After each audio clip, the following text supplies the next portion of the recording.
মালদার কালিয়াচকের পরিযায়ী শ্রমিক আমির শেখকে বাংলাদেশি সন্দেহে বাংলাদেশে পাঠানোর অভিযোগ সামনে আসতেই আমির শেখের বাড়ি গেলেন রাজ্য তৃণমূলের সাধারণ সম্পাদক তথা ফুরফুরা শরীফের পীরজাদা কাসেম সিদ্দিকী। সোমবার তিনি মুখ্যমন্ত্রী মমতা বন্দ্যোপাধ্যায়ের নির্দেশে কালিয়াচকের জালালপুর গ্রাম পঞ্চায়েতের নারায়ণপুর গ্রামের বাসিন্দা আমির শেখের বাড়ি যান। সঙ্গে উপস্থিত ছিলেন মালদা জেলা পরিষদের বনভূমির কর্মাধ্যক্ষ আব্দুর রহমান, কালিয়াচক এক পঞ্চায়েত সমিতির সভাপতি শামীমা পারভিন, কালিয়াচক এক পঞ্চায়েত সমিতির পূর্ত কর্মাধ্যক্ষ কামাল হোসেন সহ তৃণমূল নেতৃত্ব। তার পরিবারবর্গের সঙ্গে কথা বলেন তিনি এই দিন এবং দ্রুত আমির শেখকে বাড়ি ফিরিয়ে আনার ব্যাপারে তিনি পরিবারবর্গকে আশ্বস্ত করেন। আজকে পশ্চিমবাংলার মুখ্যমন্ত্রী মমতা বন্দ্যোপাধ্যায় আমাকে পাঠিয়েছেন মালদা জেলায়। কিছুদিন আগে হয়তো আপনারা সবাই জানেন, আপনাদের মিডিয়ার মাধ্যমে দেখেছি বা আমরা বাস্তবায়িত দেখছি, একটা ছেলেকে এই জালালপুর থেকে বাইরে কাজে গিয়েছিল, তাকে তুলে বাংলাদেশে পাঠিয়ে দিয়েছে।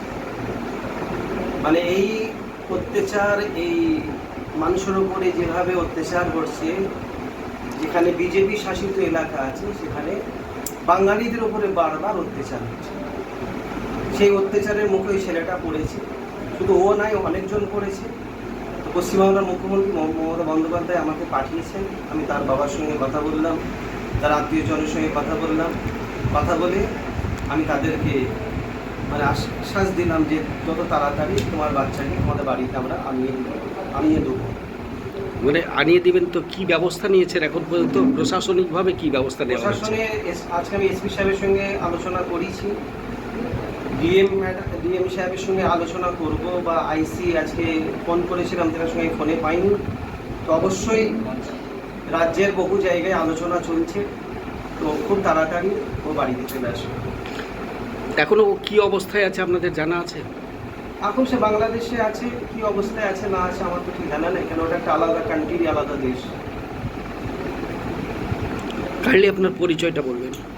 আমি অ্যাজ এ ফুরফুরা শরীফের পীরজাদা কাসেম সিদ্দিকী। এখন আমি পশ্চিমবঙ্গ জেলার সাধারণ সম্পাদক টিএমসি।